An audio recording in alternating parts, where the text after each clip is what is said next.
아브라함의 언약이 있습니다. 하나님께서 아브라함에게 땅을 주시고 많은 백성을 주시고 큰 복을 주시겠다고 약속하셨습니다. 그런데 아브라함이 얻은 약속의 아들은 한 명밖에 없습니다. 이삭입니다.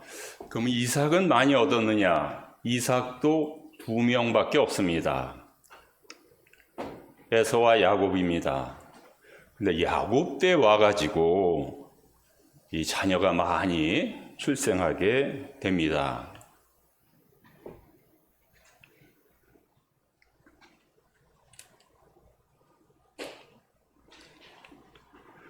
그래서 이렇게 야곱의 가족이 많이 늘어나게 되는데 하나님께서 어떻게 역사하셔서 야곱의 가족이 대가족이 되어서 이스라엘을 건국하는 세우는 이 기초가 되었을까요? 그래서 성경 이야기를 읽다 보면 야곱이 신부 라헬을 데려오는데 7년치의 신부 지참금을 장인어른에게 줍니다. 아니 1년치만 주는 것이 평상시에 통례였는데 왜 7년치를 주었을까요? 궁금하고요. 또 야곱은 7년이 지나서 라헬과 결혼식을 올리는데 언니 레아가 면사포를 이렇게 쓰고 왔는데 왜 구별을 못했을까요?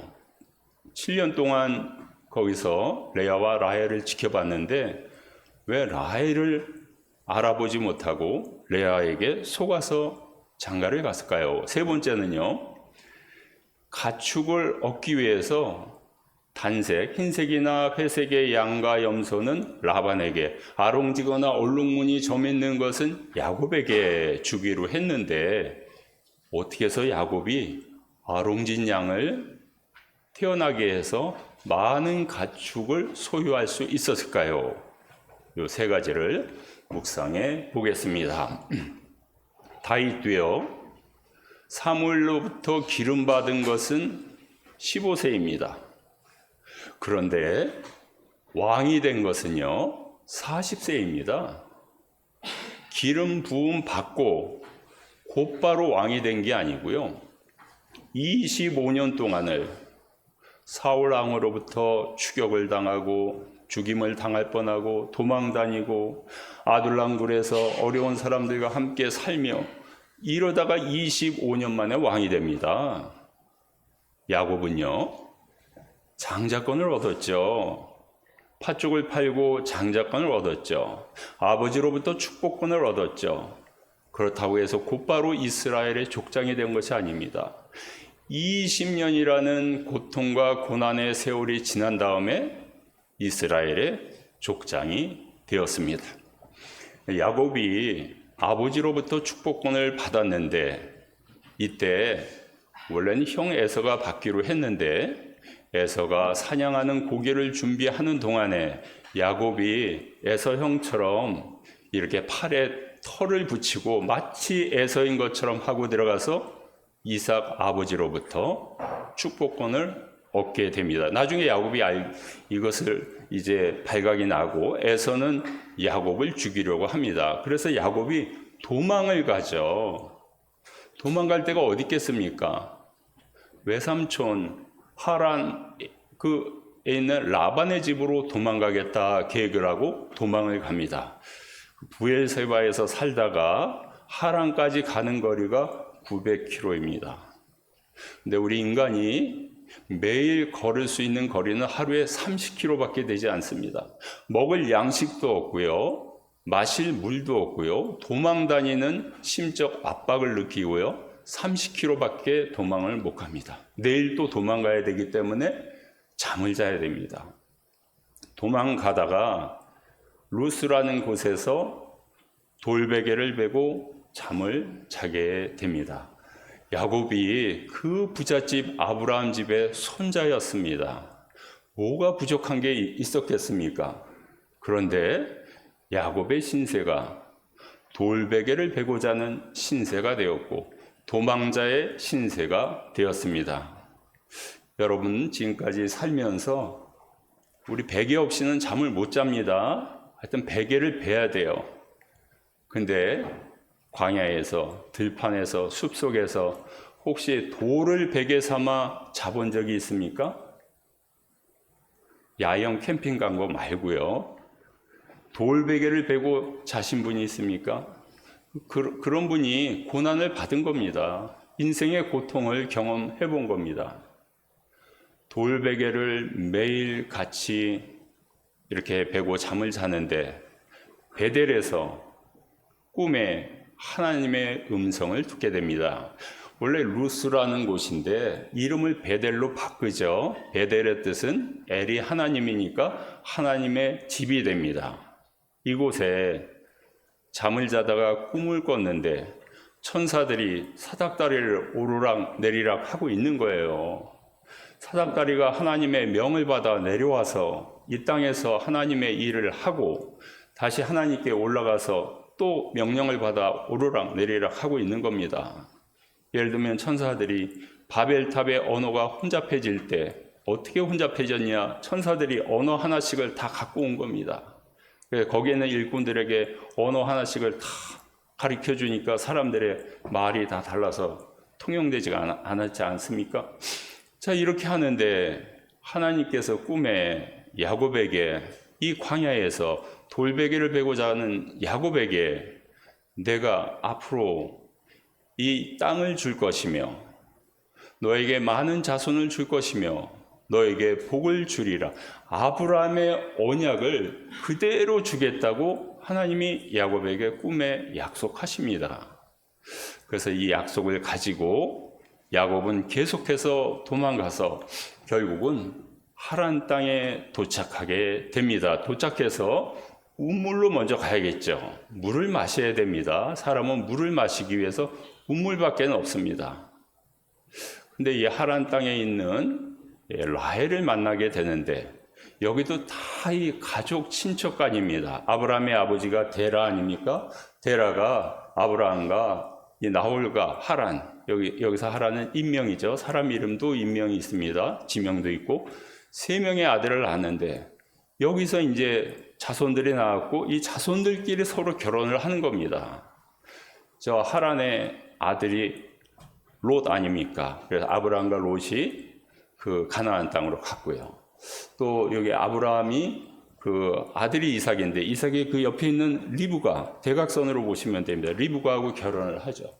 또 야곱은요 라헬하고 대각선으로 또 결혼을 하게 됩니다. 이렇게 친척을 만나게 되었는데요. 야곱이 이때 결심을 합니다. 라반에게 외삼촌이지만 장인 어른이 될 사람입니다. 내가 외삼촌의 작은 딸 라헬을 위해서 7년 동안 일할 테니까 7년 동안 신부 지참금을 드릴 테니까 7년 후에 내가 라헬과 결혼하게 해 주십시오. 이렇게 제안을 합니다. 그러니까 라반이 들어보니까요. 너무너무 자기한테 유리한 거예요. 1년치만 내도 되거든요.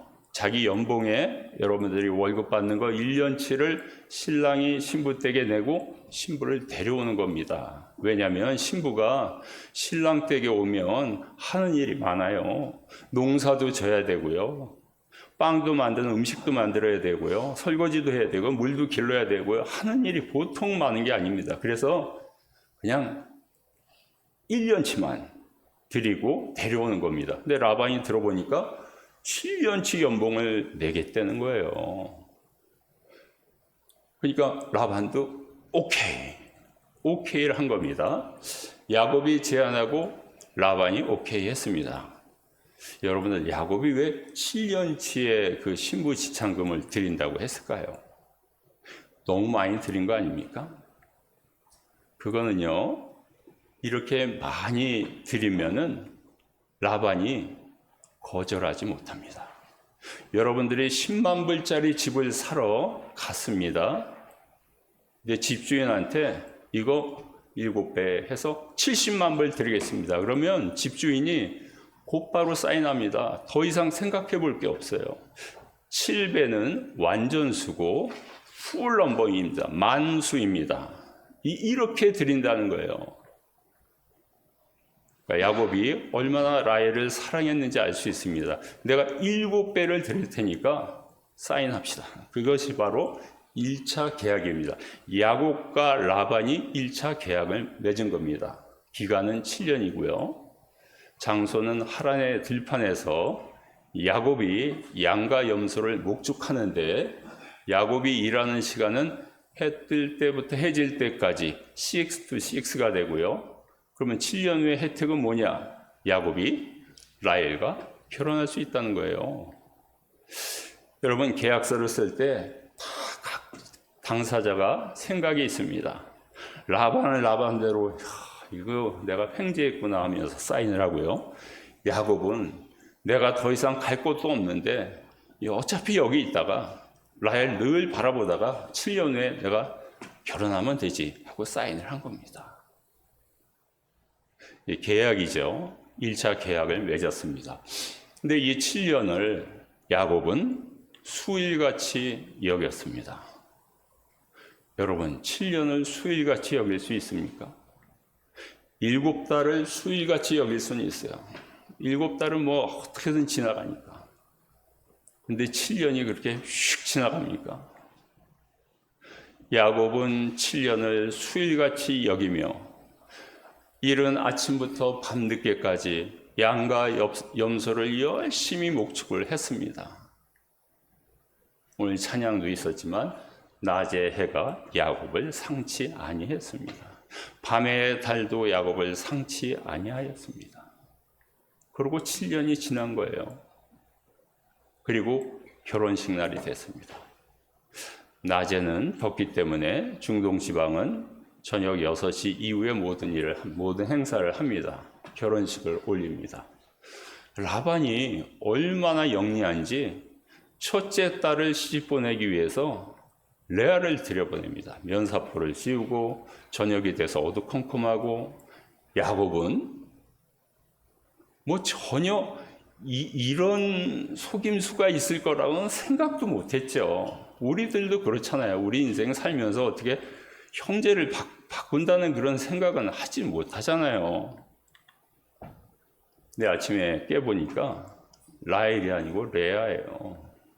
그래서 야곱이 장인어른한테 클레임을 합니다. 클레임을 하면 뭐 리펀드 해줍니까? 다시 바꿔줍니까? 사람은 리펀드가 안 돼요. 리턴이 안 돼요.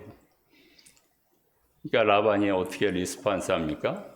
우리 고향에서는, 우리 마을에서는 첫째가 먼저 시집을 가지 둘째가 먼저 시집을 가는 경우가 없다. 이렇게 대답을 합니다. 야곱이요, 자기의 패배를 인정합니다. 왜 인정했을까요? 자기도 예전에 7년 전에 아버지를 속였거든요. 아버지는 시력이 안 좋았을 거 아니에요. 이삭이 나이가 많아가지고. 아버지를 속였는데 내가 건강한 눈을 가지고도 내가 속임을 당한 것은 그 벌을 받은 것이다. 패배를 인정합니다. 알았습니다. 네, 알겠습니다. 예, 라반이 얼마나 영리한지요. 이때 기회를 놓치지 않고요. 어차피 레아하고 결혼했으니까 7일 동안 신혼여행을 가라는 거예요. 신혼여행이 어디냐면 멀리 가는 게 아니고 레아의 그 방이에요. 레아의 방으로 가는 거예요. 멀리 가는 것도 아니고. 7일을 채우면 곧바로 라헬을 주겠다. 그리고 후불제로, 이번엔 후불제로 7년을 일해서 갚아라 이겁니다. 야곱은 사실 도망갈 데가 없어요. 도망갈 데가. 고향에 가면 형 에서가 호랑이처럼 으르렁거릴 거고 어디 갈 데가 없습니다. 그래서 할 수 없이 이 제안을 받아들입니다. 그래서 7일 동안 신혼살림을 차리고 라헬하고 다시 결혼을 하고 7년 동안을 다시 또 노동을 하는 겁니다. 그 연봉을 안 받고 그거 다 받아서 그 장인어른께 주는 거니까요. 다시 2차 계약서를 씁니다. 계약을 합니다. 기간은 7일 신혼여행 마치고 7년 노동하는데 하람 풀밭에서 양과 염소 목축하고 6시에서 6시까지 일하고 이번에는 라헬과 먼저 7일 후에 결혼하고 7년 후에는 이제 모든 것이 빚이 다 청산이 되는 겁니다. 이 사인을 한 겁니다. 여기서 또 누가 이익을 봤어요? 야곱이 이익입니까? 라반이 이익을 본 겁니까? 라반이 또 이익을 봤어요. 큰딸도 시집 보내, 두 딸 시집 보내면서 2년치의 신부 지참금을 받아야 되는데 14년치의 지참금을 받는 거예요. 엄청나죠. 야곱이 14년 동안을 일합니다. 근데 이 사이에 놀라운 일들이 생기죠. 놀라운 일들이 생깁니다. 야곱은 결혼을 한 번만 하려고 그랬어요. 그렇죠? 라헬하고 한 번만 하려고 그랬는데 속아서 2번 했어요.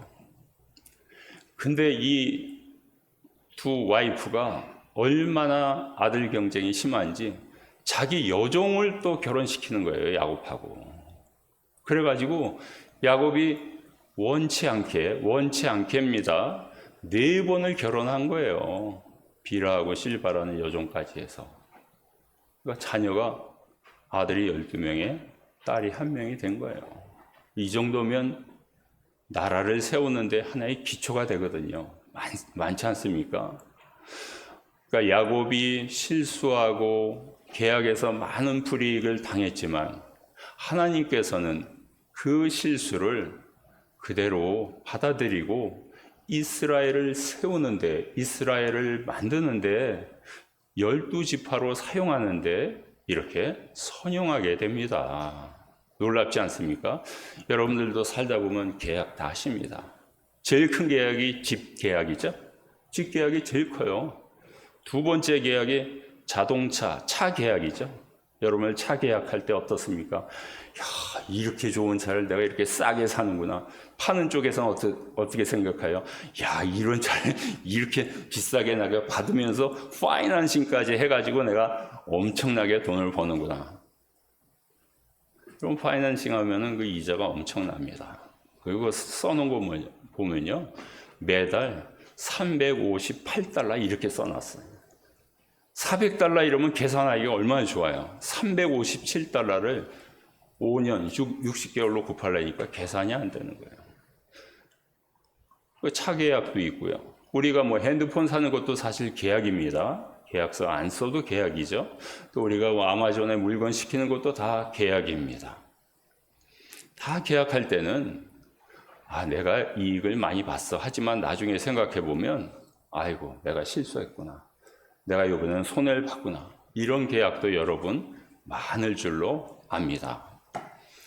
자, 이렇게 해서 야곱이 4명의 아내와 12명의 아들과 1명의 딸 18명이 있는 겁니다. 고향에 가야 장자권도 축복권도 누릴 수 있는데 여기 하란에 있으니까 매일 라반의 지시만 받는 종이 된 겁니다. 평생 종이 된 겁니다. 그러나 하란에서 브엘세바까지 갈 수가 없어요. 재산이 없기 때문에. 가면서 뭐 먹어야 될 거 아니에요. 음식이 필요하잖아요. 재산이 하나도 없어요. 18명이 뭘 먹고 삽니까? 그래서 야곱이 마지막으로 계약을 한 번 더 하자고 합니다. 즉 양 가운데, 염소 가운데 단색 한 가지 색이 나오면 장인 어른 것으로 하시고, 아롱지거나 얼룩무늬거나 점 있는 것이 나오면 제 것으로 하겠습니다. 그러니까 라반이 들어보니까, 야, 대부분의 양들은 단색이지.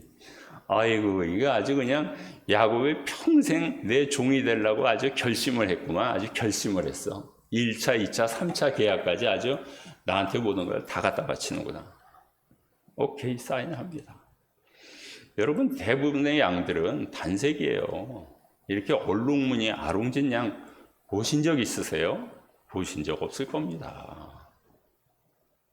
야곱은 그런데 왜 이렇게 불리한 계약을 했을까요? 이거 말고는 없어서 그래요. 이거 말고는 재산을 가질 수 있는 방법이 없어요. 라반이 야곱에게 주겠다고 한 월급을 10번이나 변역하였더라. 아, 그래, 그럼 내년 되면 내가 한 양 20마리 줄게. 이렇게 한 거예요. 근데 내년이 됐는데 안 줘요. 아, 별로 사정이 안 좋은 것 같아서 내년에 30마리 줄게. 또 내년 된 거예요. 장인어른, 양을 30마리 주십시오. 그랬더니, 아, 이번에도 별로 경제가 안 좋은 것 같아. 내년에 40마리 줄게. 10번을 바꾼 거예요. 그러니까 계약서를 써야 돼요. 쓰지만 야곱한테는 불리한 계약서를 써야 됩니다. 야곱한테 유리한 걸 쓰면 라반이 사인해 주겠어요?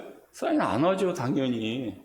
그러니까 아롱진 것은 제가 갖고 단색으로 나오면 장인 어른이 가지십시오. 3차 계약을 한 겁니다. 라반이 얼마나 영리한지요. 아롱지고 얼룩무늬고 전문이 있는 이런 양들은요, 다 멀리 아들 목축하는 그 농장으로 보냈습니다. 3일 길을 가야 돼요. 그러니까 야곱이 몰래 가서 아롱진 양을 한 마리 데리고 오려면 가는데 3일, 오는데 3일, 6일이 걸려요. 그럼 여기 있는 양들은 누가 봅니까? 양들이 다치거나 손에 입으면 그거 다 물어줘야 돼요, 라반한테. 라반이 이렇게 영리해요. 다 단색 양만 있는 겁니다. 다 단색 염소만 있는 겁니다. 그래, 해봐. 거기서 몇 마리나 얼룩진 게 나오겠어? 100마리당 한 마리나 나올까? 그래, 한 마리는 너 가져. 자네가 가져. 이렇게 된 거예요. 야곱은 이 방법밖에 없었어요. 재산을 늘릴 방법이. 월급을 자꾸 바꾸니까 안 주겠다 그러니까요, 나중에는. 3차 계약서에 사인을 한 겁니다. 기간은 무한정이고요. 하란 들판에서 양과 염소 목축하고요. 6-6고요. 야곱은 아롱지고 점 있고 얼룩무늬 있는 양과 염소를 소유하기로 했는데, 그런 염소들은, 양들은 벌써 싹 다 치웠습니다, 라반이. 그런데요, 대역전이 일어나요. 대역전이 일어나요. 아니, 이렇게 새끼를 뵐 때마다 이렇게 얼룩무늬가 있어요. 왜 이렇게 아롱지고 이렇게 점 있는 양이 계속 나오는 거예요. 왜 나오는지는 조금 이따 말씀드릴게요. 그래가지고 야곱 농장에는 그냥 차고도 넘쳐요. 풀밭이 모자라요. 근데 라반 농장에는 단색이 별로 없어요, 단색이. 그래가지고 대역전극이 일어납니다. 그래서 야곱이 여기서 가축, 재산을 갖게 돼요. 얼마만큼 많이 갖게 되냐면요, 요 숫자는 나중에 야곱이 에서를 만났을 때 야곱이 에서에게 예물로 드린 거예요. 전체 중에 일부밖에 안 돼요. 일부만 소개할게요. 암염소 200, 숫염소 20, 암양 200마리, 순양 20마리, 낙타 30마리. 여러분, 낙타는요, 탱크나 같은 거예요. 광야에서, 사막에서 물 없이도 움직이고 무거운 짐도 지고 다니고, 이사할 때 낙타가 있으면 얼마나 좋아요. 이렇게 많은 동물, 가축을 예물로 드린 거예요. 일부만 드렸는데도 이 정도예요. 그러니 야곱 농장의 가축이 얼마나 많이 불었는지 하는 것을 짐작할 수가 있습니다. 즉 하나님께서 아브라함에게 창세기 12장에 땅을 주시고 복을 주시고 백성을 주신다고 하셨는데, 베델에서도 꿈속에서 하나님께서 야곱에게 똑같은 이런 거를 주시겠다고 하셨어요. 여러분, 이런 복을 받기를 원하시죠? 어떻게 하면 우리도 야곱처럼 아브라함의 후손이 되어서 이런 세 가지 복을 받을 수 있을까요?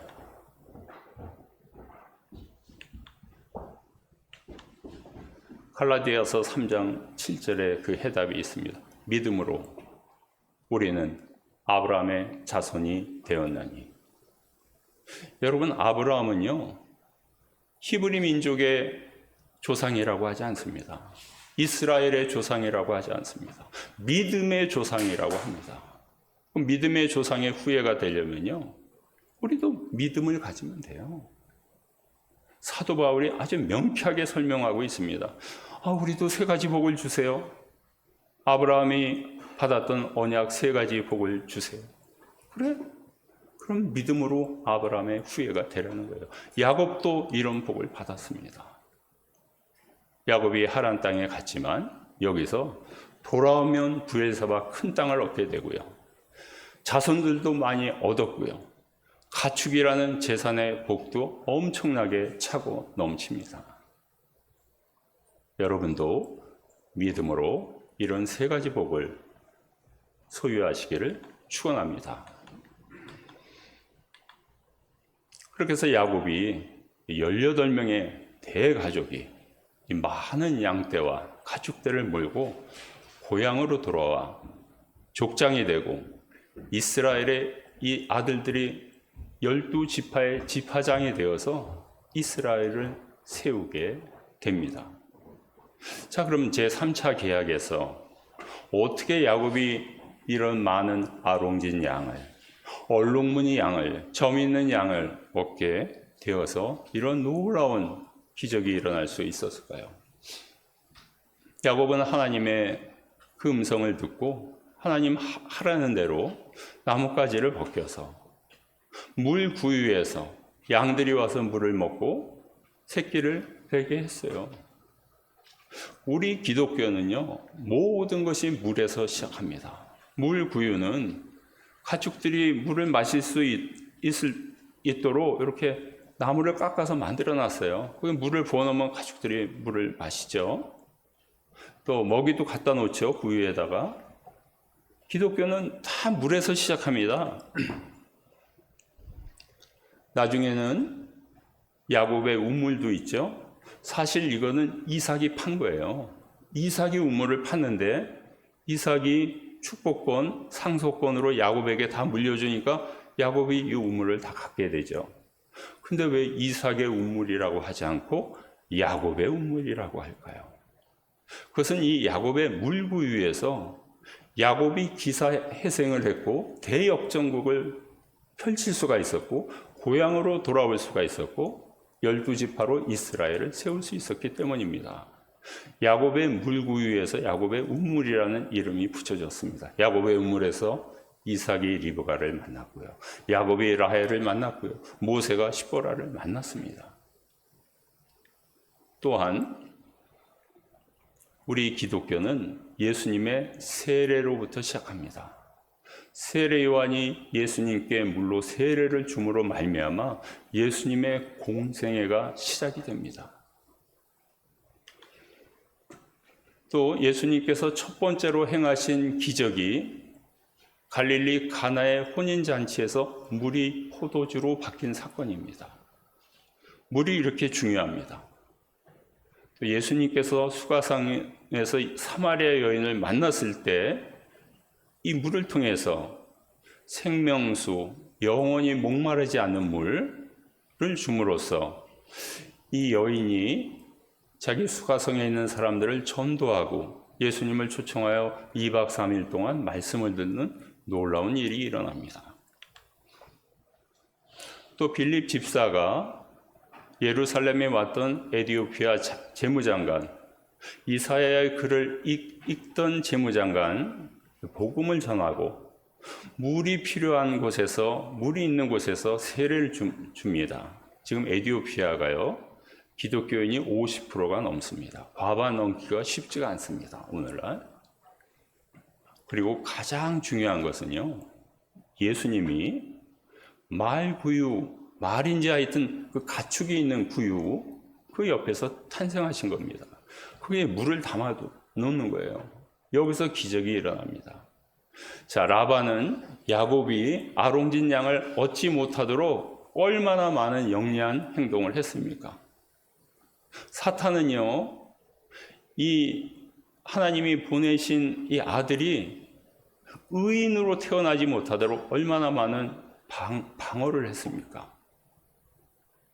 여러분들, 사람과 사람이 만나서 자녀가 태어나면 죄인일 수밖에 없습니다. 사탄은 너무 좋은 거예요. 아담의 후예들은 다 죄인이라는 거예요. 근데 하나님이 사람을 태어나게 하시되 성령으로 말미암아 성령으로 잉태케 하사 의인을 태어나게 하셨죠. 아기 예수님이 의인으로 태어나셨죠. 그 아이디어를 사탄은 몰랐던 겁니다. 야곱의 물구유는 장차 일어날 예수님의 말구유를 예표하고 있습니다. 야곱이 아롱진 양들을 얻어서 가축을 말미암아 이제 다시 고향 땅에 돌아가 족장이 되고 그 후손에서 예수님이 탄생하죠.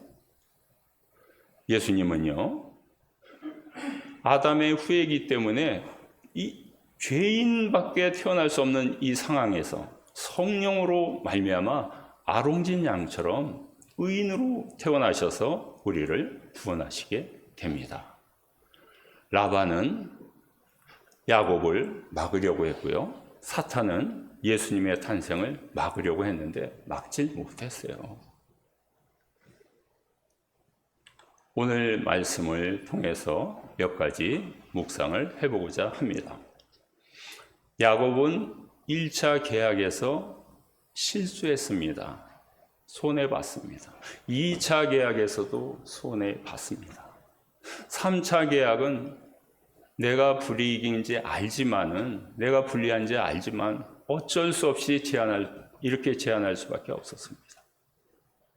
네, 하나님의 언약이 할아버지 아브라함에게도 주어졌고 야곱의 베델의 그 꿈속에서도 주어졌기 때문에 이 언약이 이 라반을 역전시킵니다. 여러분들, 언약이 위에 있습니까? 계약이 위에 있습니까? 언약이 위에 있습니다. 우리들은 계약할 때 실수할 수 있어요. 잘 몰라서 실수하는 경우도 있고요, 덤벙덤벙대다가 사인하는 경우도 있습니다. 그리고 내가 큰 이익을 봤다고 생각하면서 사인하는 경우도 있어요. 나중에 보니까 내가 잘못 사인한 거예요. 그래도 언약이 계약을 이깁니다. 언약이 계약 위에 있습니다. 여러분들 혹시 계약 잘못해가지고 아이고 이거 손해인데 하시는 분 계시지 않습니까? 우린 믿음의 조상 아브라함의 후예가 됐습니다. 우리 세 가지 받을 수 있습니다. 땅도, 자손도, 복도 받을 수 있습니다. 고난 가운데 있을 때 부르는 찬송, 복음성가가 있습니다.